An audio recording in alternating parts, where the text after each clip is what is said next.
Hi, I'm Sam Hawley, coming to you from the lands of the Gadigal people.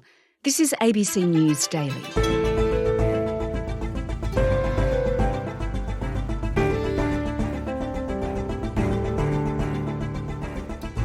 Vladimir Putin has threatened the world with nuclear war.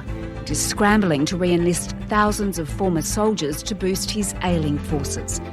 Today, retired US Army Major John Spencer on whether the Russian leader is bluffing and the consequences for the world if he's not.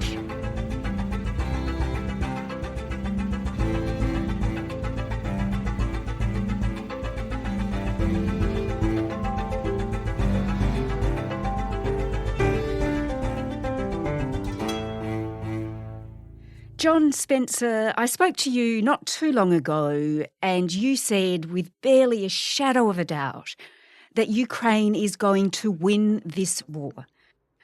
Now we've had this address from Vladimir Putin, and I want to get a sense from you what you think is going on in his mind. Sure. So, I think I can't see into the man's mind, but I can definitely notice what him and the Russian military are doing in response to their losses in Ukraine. And it's just from every aspect, and I'm sure we'll talk about it, it's just pure signs of desperation and pure recognition, and now I think letting their citizens know that they're losing in Ukraine. And that's a big moment, just to publicly announce that they're losing and they need to change their strategy, although it's to my opinion, is a feeble attempt.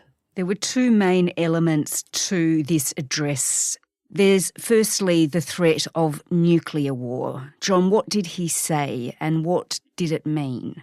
So he said that he reiterated, he did what's called nuclear saber rattling, that he will use all means at his disposal to defend Russian land. And he's not, put emphasis on not bluffing, not kidding. So he's literally threatening the world with the use of his nuclear weapons over the world's assistance in helping Ukrainians keep their freedom. Указ о частичной мобилизации подписан. The other key point of his address was the mobilisation of Russia's reserve force. Just tell me what that means, what that would look like. Sure. So it's really interesting to look at. One, Russia doesn't have a reserve force. It has people that were forced to serve in the military, then to get out, and based on their military service, they're on reserve roles basically indefinitely.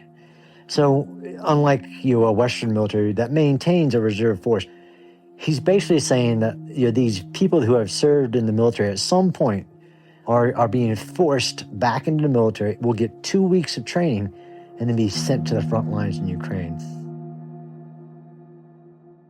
Okay, let's come back to those extra 300,000 reservists and what they would do and what he needs them for, Vladimir Putin. But let's go back to that threat of nuclear war because it's very serious. He says he's not bluffing. What weapons, John, does Russia have? What nuclear arsenal does it have to use? Sure. So it has the second largest arsenal of nuclear weapons in the world, only behind the United States in number. There's lots of questions in the quality of it. Most people think that, in a worst case scenario, what he's talking about is a tactical nuclear weapon deployed in Europe, not an intercontinental missile, which he has some of those, to attack across seas and things like that. So he has a range of very dangerous weapons. He's a terrorist with nuclear weapons. I really can't put it any other way. So what could he do with these weapons? He could start World War III. He already has upset the global international order. I personally think that it's a credible threat. But I personally think that, one, he doesn't just have a button sitting on his desk that he can push. But if he did that, even the United States President Biden said he'll change the face of the war. This war is about extinguishing Ukraine's right to exist as a state. That should make your blood run cold. He'll change the rules on which this war is being fought, as in, all the 50 nations can provide Ukraine anything, but nobody can put their soldiers or intervene directly I think if a nuclear, biological, chemical weapon is used in Ukraine, even if it's a tactical one, it won't lead to Russia achieving their strategic goals of overtaking Ukraine. It'll only cause the war to change, and then other nations will have to respond based on what's used. A nuclear war cannot be won and must never be fought. And how would they respond? I mean, let's look at the United States. How would the United States have to respond if Vladimir Putin went down that most horrific path? Yeah, so that's what they asked President Biden recently. Tonight on 60 Minutes. I wonder, Mr. President, what you would say to him if he is considering using chemical or tactical nuclear weapons. Don't. It'll depend on what's used, how it's used. But the president has been clear, I think, and the world has been clear that there will be a response. And the consequences of that would be what?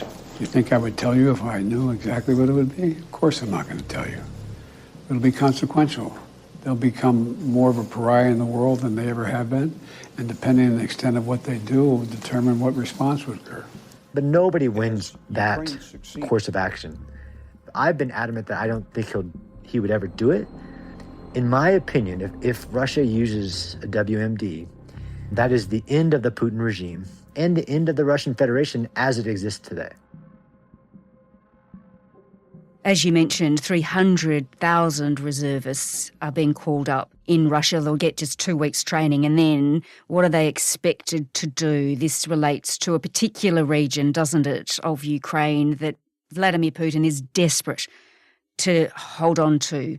He didn't call up 300,000. He basically agreed to allow the military to call up to 300,000 into service. So the first round, it's probably 10,000, 20,000. I mean, they've lost, and by some estimates, over 80,000 soldiers.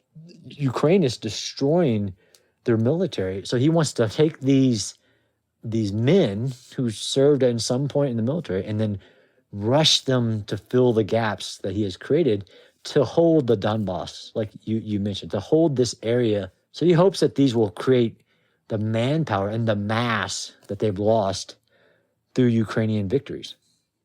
And that Donbass region in the east, what's his tactic there? Because we can see also manoeuvring at a political level. He wants to stage referendums there. What's that all about? The way they fought in the Donbass is through mass, but also through these fake referendums to fit their narrative that these Ukrainians that they're executing and tying their hands behind the back and shooting in the back of the head, they're Russians and they're just being liberated, right? So that's the whole narrative of Putin, is that he's liberating Russians, and especially in the Donbass. So he holds these fake votes where it's just such a sham that nobody in the world will recognize them. Hold these votes that say that all these people in these territories voted that they want to be Russian. So then Russia claims and says, this is Russian land, signs it into their constitution, and then can make this narrative that they're defending Russian territory. And this is what our president said in the United Nations. You can't invade a sovereign nation by force and take land. That's what these referendums are. This world should see these outrageous acts for what they are. Putin claims he had to act because Russia was threatened. But no one threatened Russia. And no one other than Russia sought conflict. Basically subjugate the people of these areas in the Donbass.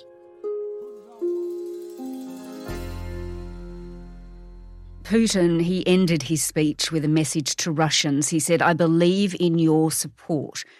Can he believe in that anymore? We're just starting to see some, even in Moscow, which is pretty crazy, some protests against mobilization. They weren't large scale, but there were protests in Moscow today over this decision. That's just, I think, a further cracking of his control, his regime. Because what's going to happen is you're going to start having people not, draft dodgers, people not showing up. I can see from reports that Russians are filling the flights out of Russia. Yeah. Right now, you're paying a high price to get out of there, but people want to obviously leave. You mentioned the UN Assembly and Biden's comments there. Of course, Liz Truss has also spoken as well. And this morning, we have seen Putin trying to justify his catastrophic failures.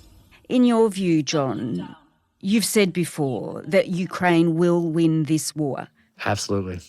Can Ukraine still win it if 300,000 extra soldiers are called up by Putin and if he deploys nuclear weapons?